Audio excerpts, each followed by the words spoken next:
Alright, let's talk about this finally. Okay, I know I've put you off long enough.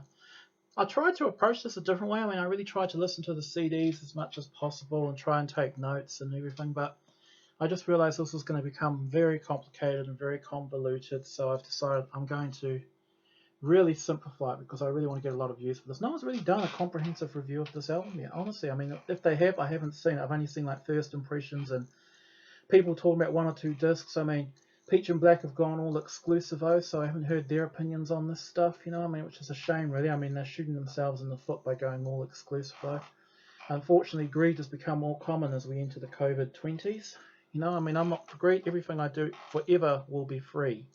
And why I mention that, I'm just going to do a plug. I've started up a coin collecting channel. I'm going to start shooting some videos for that soon. This is a Door Cream 76. Now the coin channel is going to be called Money Tane 76, which is after my thing on my handle on numista.com, which is my big coin thing. Okay, so this is what the 8 CDs look like now. As you can see here, the ones that say Prince Sign of the Times, that's the original album plus the B-sides, basically. And then the ones that have got the peace sign, those are the outtakes discs, probably the ones that we all want here on this album. And then the two love hearts are the live and new Trek ones. And again, I mean, straight away, amazing show. And then we've got, this is the DVD. Now, I haven't watched the DVD yet because I don't have a DVD player. I guess I've moved out of the 1990s a while ago. So I'm not reviewing this, unfortunately. Now, I can't show you really too much of this book because I don't want to get done by the copyright popo, but basically I'll just describe its contents for you. We've got the opening pages.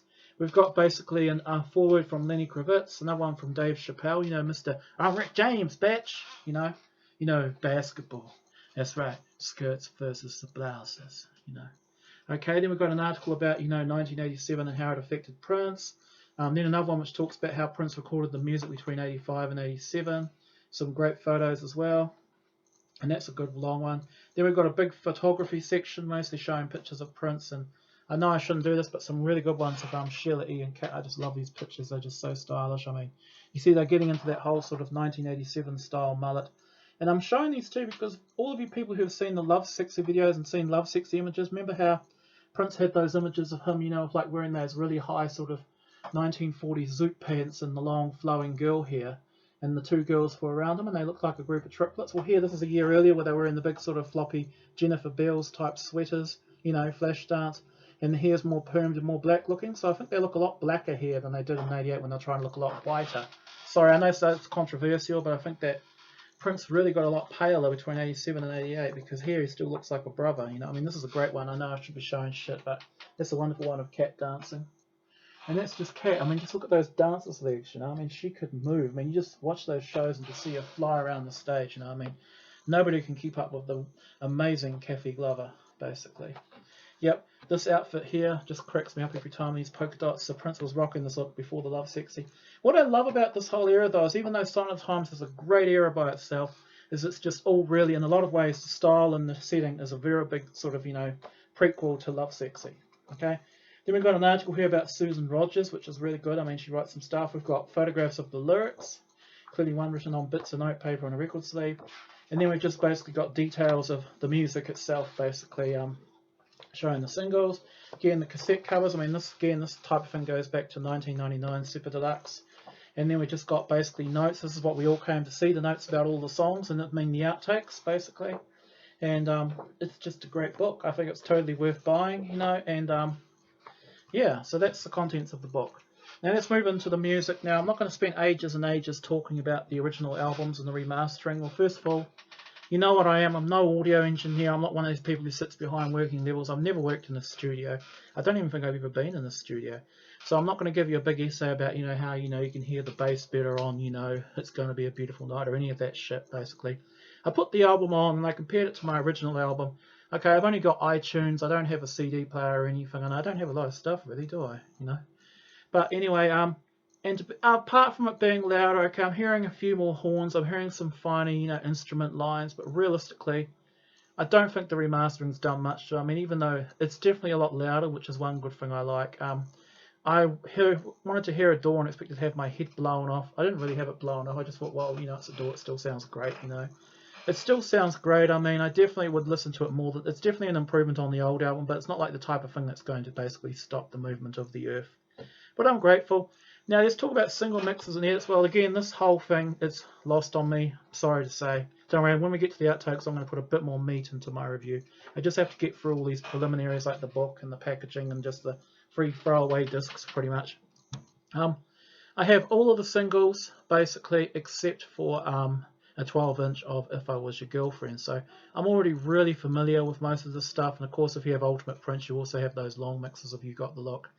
The main part I love, I mean, first of all, I've never been crazy about edits of album songs, so I'm just going to focus on the good stuff, okay? The highly explosive La La La He He He is excellent, I mean, because I already got the 12-inch single, but I mean, this is even better. You hear a lot more instruments. I mean, again, it's just so funky along with 7 minutes Mold Quake, one of the greatest B-sides ever issued.